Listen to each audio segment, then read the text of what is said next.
Salut à tous et bienvenue sur Valépel, l'Orcana FR. J'espère que vous allez bien. On se retrouve aujourd'hui pour le point météo, la météo du metagame, présenter un petit peu quels sont les decklists qui vont dominer le chapitre 4 et quels sont les résultats de tournoi qu'on a déjà eu depuis que le set est sorti. Avant de plonger dans la vidéo, je vais vous demander de laisser votre meilleur pouce bleu pour référencer la vidéo, de partager dans l'espace commentaire si jamais vous avez des précisions à apporter ou alors des contre-indications à ce que j'aurais dit dans cette vidéo, et ensuite dérouler l'espace de la description. Ça permet de nous soutenir en passant par nos liens affiliés, notamment Ultimate Guard qui nous soutient sur l'entièreté de l'année 2024, ou en rejoignant nos différents réseaux sociaux. On a un Discord, on a un Instagram, que ce soit pour notre projet Label Carte ou alors un Instagram personnel où je présente mes cartes de collection, notamment des cartes de l'Orcana. Et enfin, si vous aimez notre contenu et que vous avez envie de nous soutenir, on a un Tipeee qui permet du coup de continuer à faire avancer la chaîne. Merci à tous. Alors au menu du jour, on va s'intéresser dans un premier temps au top de tournois. Je vous ai référencé les deux plus gros tournois récents pour avoir un petit avant-goût entre guillemets de à quoi va ressembler le metagame. Ensuite, dans un deuxième temps, je vous expliquerai pourquoi je trouve que le metagame finalement est plutôt diversifié, contrairement à ce qu'on peut entendre de la part de la communauté. On s'intéressera aux deux monstres du format. Il y a quand même deux decklists qui sortent du lot pour l'instant. On verra ensuite quelles sont les alternatives sérieuses pour prétendre justement à battre ces deux decks-là. On enchaînera par un point exotisme pour vous présenter des decklists un peu plus sucrées que celles que vous avez l'habitude de rencontrer. Et enfin, on finira dans un sixième temps sur les cartes à surveiller, des cartes qui n'ont pas encore trop trouvé leur place dans le metagame, mais qui ont un certain potentiel, en tout cas d'après moi. Alors pour vous présenter les tops de tournois, j'ai pris deux tournois. Un tournoi qui était très récent, le tournoi français de du Mulligan Challenge, et le plus gros tournoi qu'on a eu récemment en chapitre 4, c'est-à-dire le PPG Event à Chicago, qui a réuni quasiment 1000 joueurs. Sur ce premier top 8, on voit que c'est Vergris qui a gagné, notamment une version Bucky, qui est la version la plus populaire. Le tournoi il a été remporté par The Rat, qui est un excellent joueur que l'on connaît notamment sur les gros tournois Pixelborn. Paix à son âme, malheureusement, Pixelborn n'existe plus et n'existera plus. J'espère que les gens continueront quand même à pratiquer, que ce soit entre eux et à se déplacer en tournoi. On voit que le second deck, et pour le coup ça c'est une surprise qui a performé lors de cet événement-là, je le rappelle sur plus de 900 joueurs, donc c'est quand même pas rien d'arriver au bout d'un événement comme ça. C'est le deck vert violet Boons qui a été ramené notamment par Jordan Moore. En troisième place, on a le fameux bleu rouge qui avait l'air dès les débuts du jeu de dominer l'entièreté du metagame. On voit finalement dans ce top 8 que c'est pas forcément le cas. On a un deck Boons Control en quatrième place. Ensuite, on enchaîne avec un deck bleu-gris. On repasse par un Bucky Discard. On remet un petit peu de Boons Control. Et enfin, on a un Bucky Discard. Ce qui, de ce que je vois sur ce tournoi-là, qui est quand même un tournoi qui a brassé énormément de joueurs avec beaucoup de potentiels decklists différentes, on est plutôt sur un top 8 qui est assez diversifié. On a 3 exemplaires du même deck, qui est Bucky Discard. On a seulement un représentant de bleu-rouge. On a 2 représentants de violet-rouge qui étaient pas trop présents à la sortie du chapitre 4, et on a quand même quelques outsiders comme bleu-gris et vert-violet. Donc finalement, je trouve que c'est une photographie du metagame qui me déplaît pas forcément en termes de représentation. Deuxième tournoi dont je vais vous parler, c'est un tournoi français qui a réuni quasiment 100 joueurs, qui s'est joué il y a à peine 3 jours au moment où je tourne cette vidéo, et donc qui peut donner une photographie un peu plus récente du metagame. Là, on arrive sur pareil, un top 8 qui est assez diversifié, avec Bucky qui remporte quand même à la fin la première place. En seconde place, on a bleu-gris suivi directement d'un deck Sisu, donc pareil, bleu-rouge qui ne présente qu'une seule copie dans ce top 8. Et ensuite, on a donc le fameux Bucky Discard qui se place en quatrième position. On a le deck violet-vert. Et puis, on a un hyper aggro qui a réussi à faire son trou dans ce tournoi-là, suivi d'un Boons Control et un Steel Song. C'est vrai que le deck, finalement, n'a pas disparu. Il a même repris un petit peu de popularité depuis que Frank Karsten nous a expliqué que c'était finalement pas un si mauvais deck que ça. Une fois qu'on a vu ces tops de tournoi qui représentent globalement le metagame du chapitre 4, on va s'intéresser à ce que raconte ce metagame-là. J'ai beaucoup vu passer sur les réseaux sociaux notamment que Bleu-Rouge était beaucoup trop broken et trop présent, ou alors que Bucky était une carte problématique.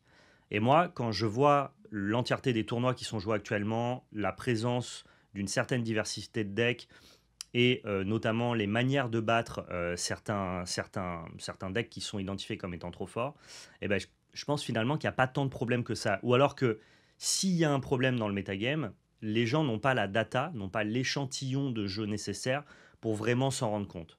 C'est-à-dire que on a souvent, dans les communautés de joueurs, en TCG, une certaine paresse, où dès qu'un deck paraît trop fort, commence à sortir du lot, est trop représenté, on préférerait le ban plutôt que d'essayer de le battre. Et notamment un deck comme Bucky, qui effectivement a l'air probablement très fort, je doute pas que ça soit un des meilleurs decks du format, je doute même peut-être pas de la possibilité que Bucky soit une carte à ban à terme. Ce que je veux dire, c'est qu'avant d'appeler au ban, il faudrait d'abord essayer de battre la carte. Donc il y a plein de gens qui appellent au ban sur une carte, qui finira peut-être par être banni, mais qui, quand bien même, n'ont pas eu raison d'appeler au ban parce qu'ils n'avaient pas la justification de ce ban. Pour avoir la justification d'une carte bannie, il faut un échantillon de game, un volume de tournoi, une représentation du deck qui est beaucoup plus importante que ce qu'on a eu depuis ce chapitre 4 là. Donc si tu sais pas pourquoi tu as raison, c'est ce que je dis tout le temps en TCG, bah t'as pas raison. Donc pour l'instant, je pense que Bucky, ça a le mérite d'exister, c'est puissant, mais il faut essayer de s'adapter. Je pense notamment qu'Umber Steel, c'est un très très bon match-up contre Bucky. On est capable aussi de prendre le deck de vitesse. On voit que les decks violet-rouge se sont pas mal adaptés en jouant beaucoup de piocheurs pour éviter de se retrouver au top deck. C'est quand même pas le deck qui grind le mieux, Bucky. C'est un deck qui veut vider ta main rapidement, mais qui en late game risque de se faire outrepasser, que ce soit par bleu-rouge ou par violet-rouge. Et si en plus maintenant je passe sur bleu-rouge objet, qui avait l'air aussi d'être un deck qui posait un petit peu problème à la communauté de par sa représentation sur les premiers tournois, bah on voit qu'il est de plus en plus en baisse. Il y a pas mal de decks qui arrivent et qui le prédatent naturellement. Je pense à Vert-Violet qui a fait deuxième à Chicago et qui donc du coup devient plus populaire. Sur une très bonne sortie, Bucky Discard peut s'en sortir. Donc je pense finalement qu'on a un metagame au chapitre 4 qui est pas si mauvais. Rappelez-vous d'ailleurs du début du metagame du chapitre 3, qui était aussi pas mal orienté autour de 2-3 decks, et finalement on a fini par avoir un metagame extrêmement ouvert, avec une dizaine de decks jouables. Le Hivemind va faire son chemin. Le Hivemind, c'est l'entièreté des gens qui jouent, qui build, et qui profitent de leur cana. Plus le metagame va avancer, plus les jours vont passer, plus les tournois vont s'accumuler, et forcément plus les possibilités de build vont avancer. Et la photographie du format actuel, qui est déjà, moi je trouve, est assez riche et diversifiée, risque en plus de ça de s'étoffer au fur et à mesure que les sets passent. Et si jamais, au bout d'un certain temps, Bucky continue à rafler tous les trophées, là on demandera à l'Orcana de prendre une décision. Ouais, ça me paraissait important de faire un point assez appuyé sur ce sujet-là, parce que je pense qu'il y a beaucoup de gens pour qui l'Orcana, c'est leur premier TCG. Moi, je peux comparer et analyser et apporter un point de vue qui vient notamment d'autres TCG. Ça fait 20 ans que je joue à Magic et je consomme plein d'autres TCG. Et je pense qu'on peut un peu nuancer ces appels au ban que je vois passer à droite à gauche sur les réseaux sociaux. On s'intéresse maintenant aux deux monstres du format actuel. Le premier monstre, eh bien, c'est le deck de The Rat, vert gris, discard, Bucky. L'idée principale, évidemment, c'est de profiter de Bucky, qui va vous permettre de faire défausser une carte de la main de l'adversaire à chaque fois que vous allez jouer un Floodborn. Et il se trouve qu'on n'a pas besoin de faire beaucoup d'efforts pour jouer des Floodborn. C'est ça qui est intéressant. Plutôt que de jouer des mauvaises cartes pour faire marcher des bonnes cartes, ce qui pouvait être le cas dans les anciens decks Bucky, où on se forçait notamment à jouer beaucoup de Floodborn qui n'étaient pas forcément les meilleurs Floodborn qu'on aurait eu envie de jouer. Et bien ici, naturellement, on va jouer que des très très bonnes cartes qui se trouvent de manière accidentelle à être des Floodborn et qui vont ensuite déclencher la capacité de Bucky. C'est un deck qui doit néanmoins quand même mulligan assez ardemment dans son Bucky, sinon il est quand même pas capable de proposer des sorties qui sont vraiment vraiment très puissantes. On a l'arrivée de Diablo qui va permettre notamment de tempérer les decks qui voudraient beaucoup piocher. Et c'est ça la puissance de Bucky et de Diablo, c'est de travailler main dans la main en synergie. C'est-à-dire que Bucky, en défaussant les cartes de la main de l'adversaire, va donc du coup entraîner une réaction de la part de l'adversaire de « j'ai envie de piocher beaucoup de cartes pour ne pas me retrouver au top deck ». Mais s'il décide d'essayer d'avoir un plan qui lui permet de piocher beaucoup de cartes, eh bien dans ce cas-là, il a Diablo qui va venir le punir pour ça en donnant autant de possibilités au deck vert-gris. Et c'est vraiment cette synergie de deux cartes-là qui a l'air de poser problème actuellement dans le metagame. Alors ici, on a une version un peu personnelle de The Rat. Moi, je préfère les versions qui jouent Pégase en early game plutôt que notre ami Finn Rider, et qui permet notamment de jouer aussi le Pégase ailé, qui te donne un chanteur potentiel pour la chanson Bruno supplémentaire. Mais c'est le deck qui a fini premier sur 1000 joueurs, donc je ne peux que m'incliner face à cette version-là. Version qui joue aussi le nouveau lieu, qui permet de donner des statistiques aussi à vos créatures. Pourquoi pas? La deuxième terreur du format qu'on commence à avoir un petit peu moins, c'est ce deck Ruby Saphir qui est basé maintenant sur la nouvelle légendaire de Sisu. Ça te permet, ce Sisu-là, notamment, de pouvoir clean le terrain de l'adversaire tout en conservant un body, ce qui est un peu mieux que ce qu'on faisait avant avec Be Prepared. Globalement, le deck n'a pas beaucoup changé, hein. Il a récupéré deux Ice Blocks pour synergiser avec ses brawls, pour pouvoir gérer des cartes d'early game, notamment des Robin Hood qu'on pourra gérer facilement en baissant leur puissance.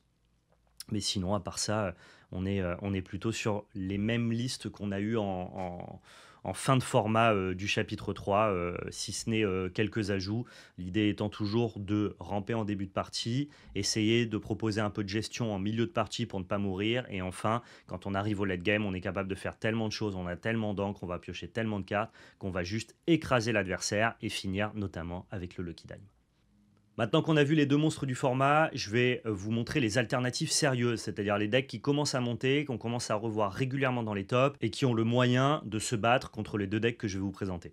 Un des decks qui me plaît le plus lors de ce chapitre 4, c'est ce deck violet-rouge. Alors violet-rouge, c'était très populaire depuis le début du jeu, chapitre 1, chapitre 2, chapitre 3.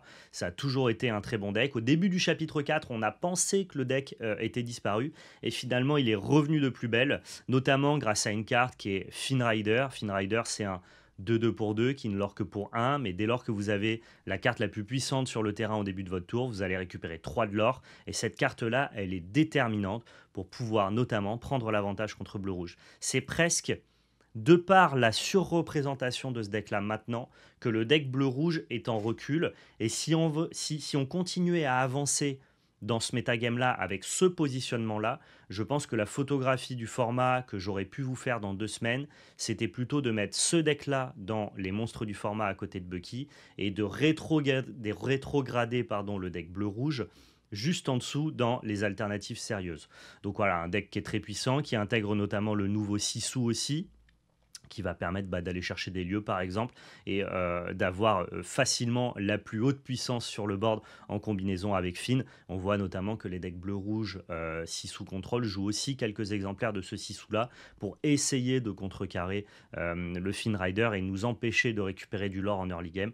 C'est une decklist donc qui est finalement très agressive, même si elle joue la boucle Mime Merlin, et qu'elle conserve un plan très contrôle en late game avec notamment des Medusa et des Be Prepared, mais le fait de pouvoir avoir Finn Rider autour d'eux contre bleu-rouge, ça lui donne vraiment un win rate très très intéressant contre ce deck là.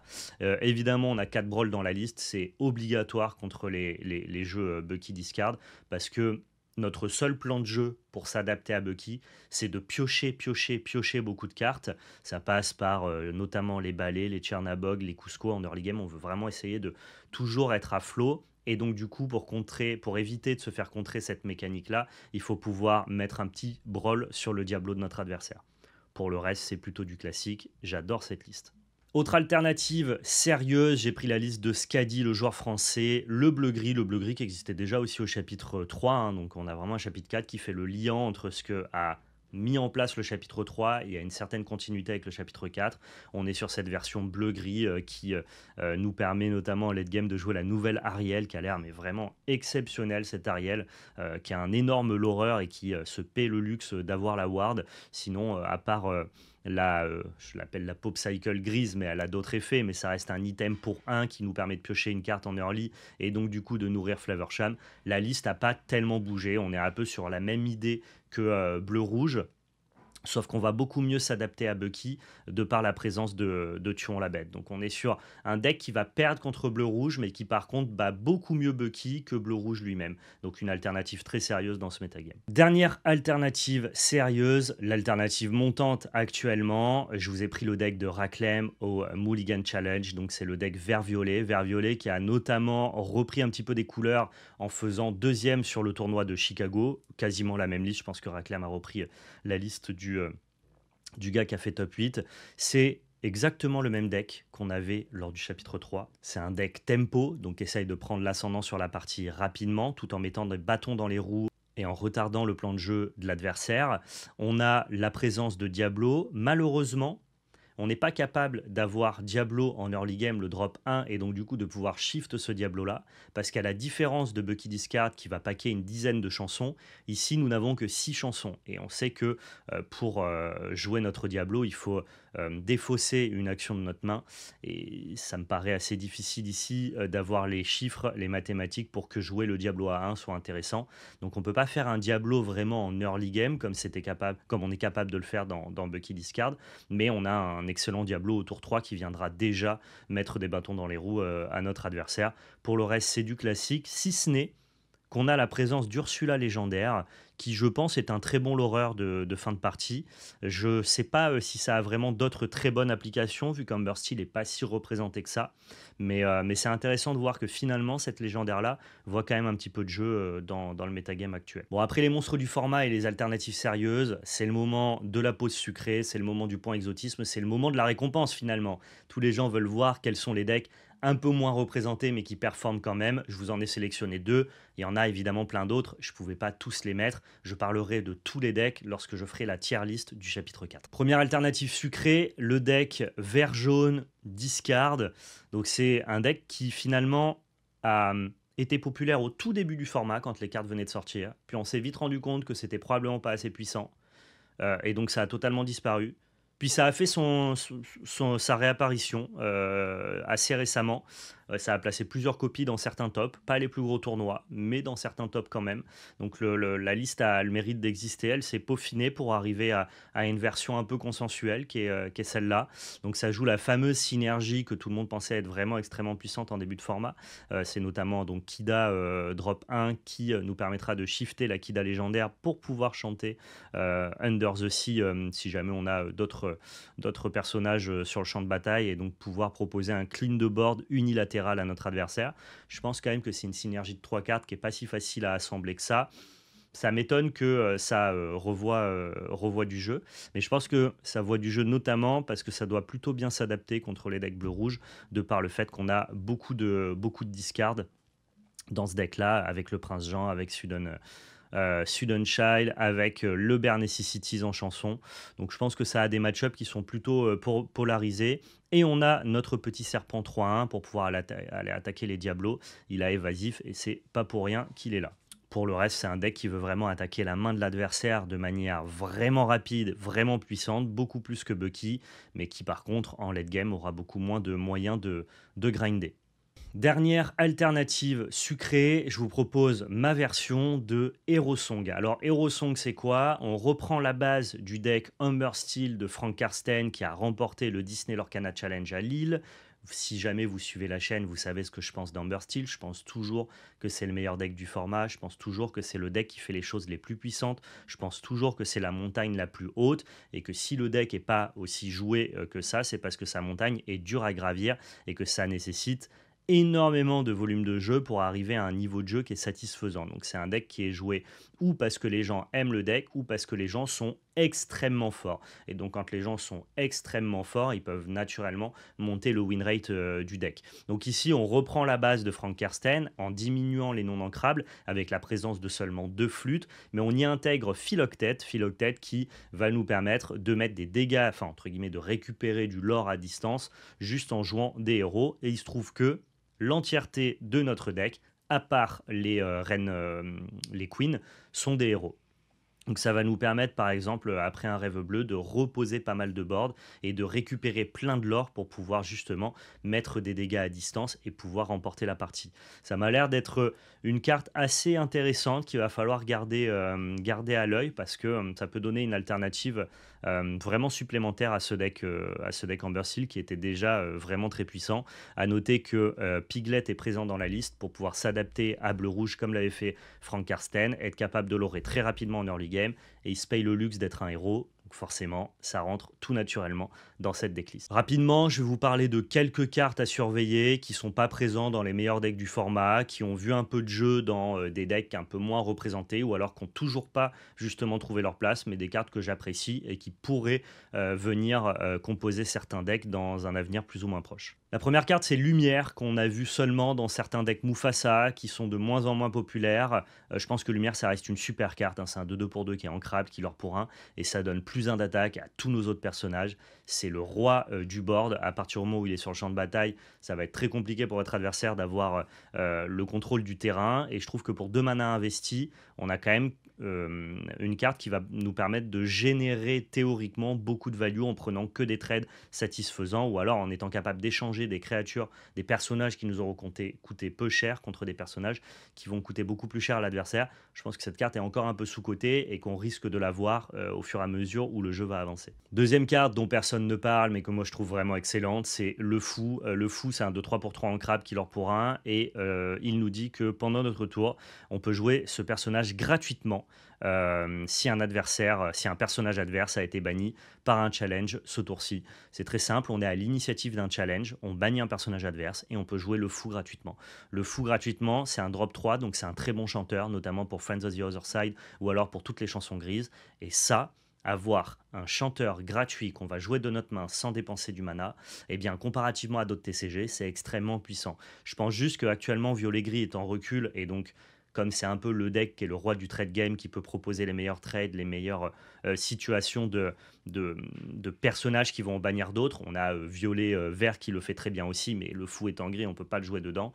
Je pense que dès que Violet Gris verra son pool de cartes augmenter, le fou rentrera dans ses decklists, parce que je pense que c'est une carte qui est sous-cotée et vraiment puissante. Propose un pattern de play, hein, tour 1 Rafiki, votre adversaire joue son drop 1, tour 2 vous faites Pinocchio, j'engage ton drop 1, je trade avec Rafiki, je descends le fou.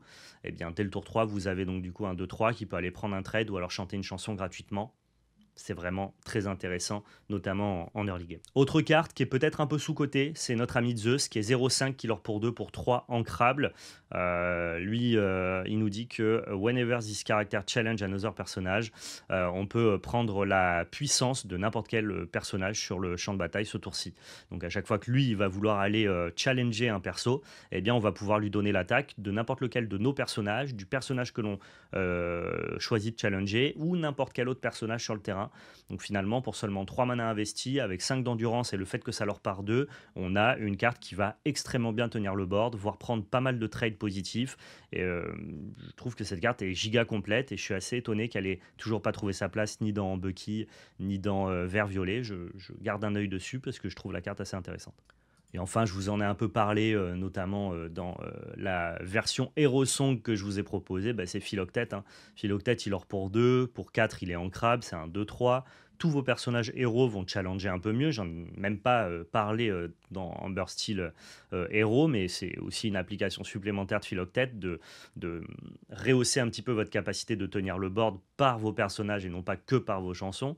Et en plus de ça, bah, à distance, vous allez être capable de générer du lore. Donc c'est vraiment très puissant contre les decks notamment qui vont essayer de remove votre board. Donc pareil, Philoctète a peut-être pas révélé tous ses secrets. Il y a peut-être moyen de jouer des synergies héros dans d'autres couleurs que jaune-gris. Par hasard, peut-être en violet-gris. Je pense qu'il y a pas mal de héros aussi dans ces couleurs-là.